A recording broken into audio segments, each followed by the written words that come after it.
Pemirsa, sejak diberlakukan pada April lalu, kebijakan work from home bagi aparatur sipil negara terus menjadi sorotan. Pemprov DKI Jakarta mengawasi pelaksanaannya melalui absensi digital dan pelacakan lokasi, serta menyiapkan sanksi bagi pegawai yang melanggar. Lalu sejauh mana kebijakan ini berjalan efektif? Apakah pengawasan yang ketat mampu menjaga disiplin tanpa mengurangi kualitas pelayanan publik? Selengkapnya dalam Garis Batas.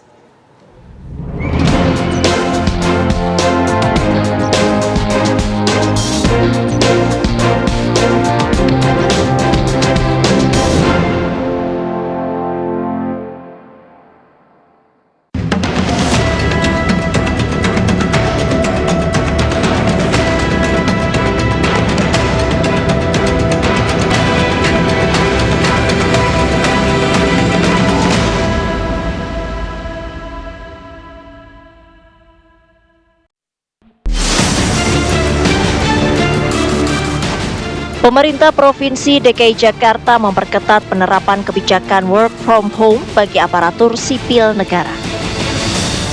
Sejak April 2026, pemerintah menerapkan kebijakan work from home bagi aparatur sipil negara setiap hari Jumat. Di wilayah DKI Jakarta, kebijakan ini diterapkan secara selektif dengan kuota pegawai tertentu agar pelayanan publik tetap berjalan normal. Suasana bekerja di kafe seperti ini kerap menjadi option bagi para pekerja untuk bekerja di kafe. Namun, hal tersebut tidak berlaku bagi para ASN khususnya di Provinsi DKI Jakarta. Lantas, bagaimana tanggapan dan juga penerapan dari peraturan tersebut? Saksikan hanya di Garis Batas. Selain melarang ASN bekerja dari kafe atau tempat umum, Pemprov kini menerapkan pengawasan melalui sistem absensi digital, pelacakan lokasi secara real time, serta pemantauan langsung untuk memastikan ASN benar-benar bekerja dari rumah. Absensi akan tetap dilakukan walaupun secara mobile, karena kalau pemerintah DKI Jakarta untuk itu sudah punya instrumennya. Nanti yang akan dikelola secara langsung oleh BKD, dan tadi sudah dilaporkan bagi siapapun yang melakukan pelanggaran maka akan dikenakan sanksi tegas. Yang kedua, siapapun yang mendapatkan fasilitas work from home tidak boleh menggunakan fasilitas transportasi yang bersifat perorangan, apakah itu motor, apakah itu mobil, dan sebagainya. 2 bulan setelah diterapkan, Pemprov DKI Jakarta menyebut tingkat kepatuhan ASN masih tinggi. Hingga kini pemerintah menyatakan belum menemukan pelanggaran yang bersifat signifikan, namun sanksi tetap disiapkan bagi ASN yang menyalahgunakan kebijakan ini. Selain mendukung pengurangan mobilitas dan emisi, langkah tersebut juga dinilai penting untuk menjaga keamanan data serta akuntabilitas kinerja pegawai. Menggunakan absensi online, yang digunakan juga menggunakan artificial intelligence untuk kemudian bisa juga memantau kegiatan maupun lokasi di ASN yang bersangkutan. Sampai hari ini kegiatan work from home ini tingkat kepatuhannya cukup tinggi. Nah, pengawasan ini kan dilakukan oleh inspektorat dan juga institusi lain di internal Pemprov, termasuk dengan OPD terkait dengan pengawasan pegawai di lingkungannya masing-masing. Dan sampai hari ini kita tidak menemukan hal-hal yang esensial terkait dengan pelanggaran-pelanggaran tersebut. Namun tentu ada sanksi-sanksi yang disiapkan. Ya, pertama tentu sanksi yang berupa teguran, ya, kemudian pemotongan tunjangan dan lain-lain. ASN yang terbukti melanggar ketentuan WFH dapat dikenai sanksi sesuai aturan kepegawaian, mulai dari teguran hingga pemotongan tambahan penghasilan pegawai.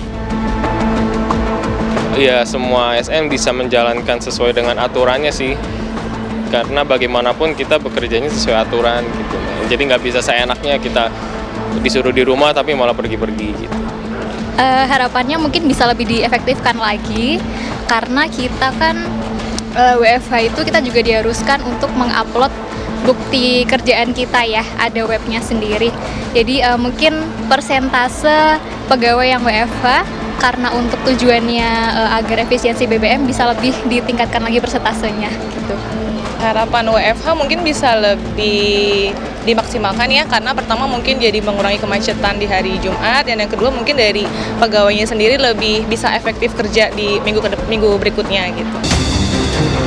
Meski pengawasan lokasi diperketat, pengamat menilai keberhasilan work from home tidak boleh hanya diukur dari keberadaan pegawai di rumah. Yang lebih penting adalah target kerja tercapai, pelayanan publik tetap berjalan, dan keamanan data pemerintah tetap terjaga. Secara prinsip, efektivitas WFH itu seharusnya kan didasarkan pada capaian kinerja, bukan semata-mata lokasi bekerjanya kan gitu.